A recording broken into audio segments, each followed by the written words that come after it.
bombastic side eye, criminal offensive side eye.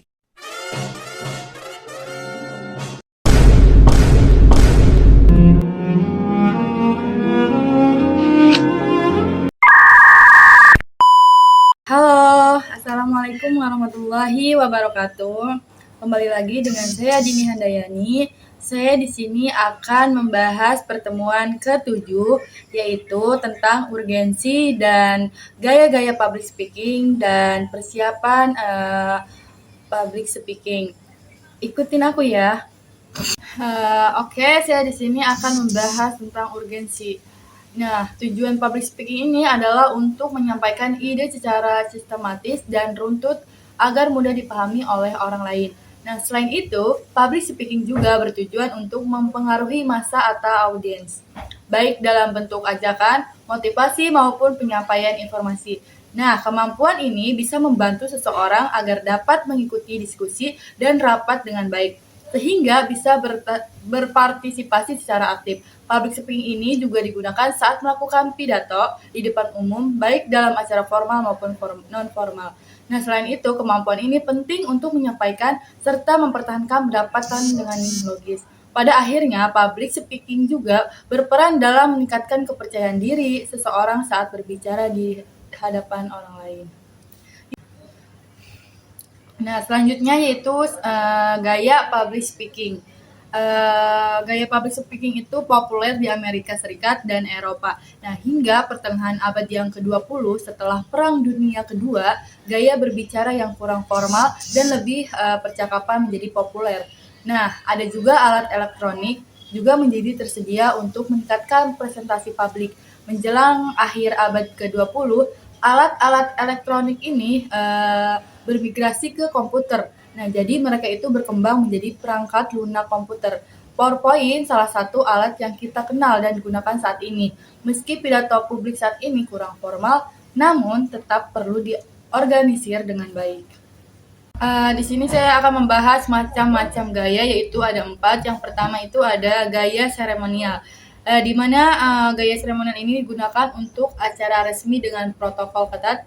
Contohnya itu MC, pidato, dan kenegaraan. Yang kedua ada gaya informatif, bertujuan memberikan informasi akurat seperti presentasi, bisnis, atau ceramah di kelas. Yang ketiga itu ada gaya persuasif, bertujuan mengubah sudut pandang atau mengajak audiens bertindak. Contohnya kampanye atau pemasaran. Yang terakhir yaitu gaya entertain, bertujuan menghibur. Nah, contohnya pidato, pernikahan, perpisahan, atau komedi.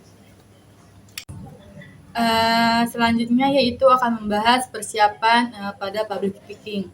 Nah, jadi jangan pernah gitu kalian melakukan public speaking tanpa persiapan. Nah, dalam masa persiapan itu dilakukan latihan di depan cermin, bahkan di depan kucing juga. Peliharaan Anda sebagai wakil audiens, pastikan pula Anda menguasai materinya gitu. Memperbanyak baca referensi seputar topik yang akan dibicarakannya. Jadi makin banyak referensi yang kita baca gitu kan, maka akan kias materi luas gitu dengan wawasan dan penguasaan tema juga gitu. Jadi agar lebih kuat gitu. Nah, sehingga memunculkan rasa percaya diri itu. Nah, jika kita seorang ketua atau panitia acara, kita siapkan gitu ucapan terima kasih kepada sponsor. Nah, jadi sponsor itu adalah pendukung acara, anggota panitia, pihak berwenang dengan tujuan acara tersebut. Selanjutnya yaitu hindari mengucapkan kata maaf pada audiens terlalu sering. Kenakan pakaian yang serasi serta gunakan make up karena kita akan menjadi pusat perhatian gitu kan. Nah, lakukan gerakan tangan seperlunya atau hanya yang mendukung pembicara saja gitu kan. Ketika di depan audiens, jangan berlebihan. Tampil percaya diri dan jadilah dirimu sendiri. Nah, siapkan ucapan terima kasih kepada sponsor. Jadi kita tampilkan percaya diri gitu. Jadilah diri kamu sendiri, jangan jadi orang lain. Baik teman-teman, jadi kita bisa simpulkan bahwasanya public speaking itu merupakan keterampilan krusial untuk menyampaikan ide secara sistematis, mempengaruhi orang lain, serta meningkatkan kepercayaan diri dan citra diri dalam berbagai forum. Nah, seiring perkembangan zaman, gaya berbicara kini cenderung lebih santai dan didukung teknologi juga, seperti PowerPoint dengan 4 pendekatan utama, yaitu gaya seremonial, informatif, persuasif, dan menghibur. Keberhasilan penampilan di depan umum sangatlah bergantung pada persiapan teman-teman. Jadi, melalui konsep prepare yourself now, kita seperti latihan rutin serta menjaga kondisi fisik dan penampilan agar dapat tampil percaya diri sebagai diri sendiri kita.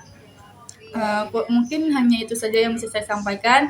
Kurang lebihnya mohon maaf. Wabillahi taufiq wal hidayah. Wassalamualaikum warahmatullahi wabarakatuh.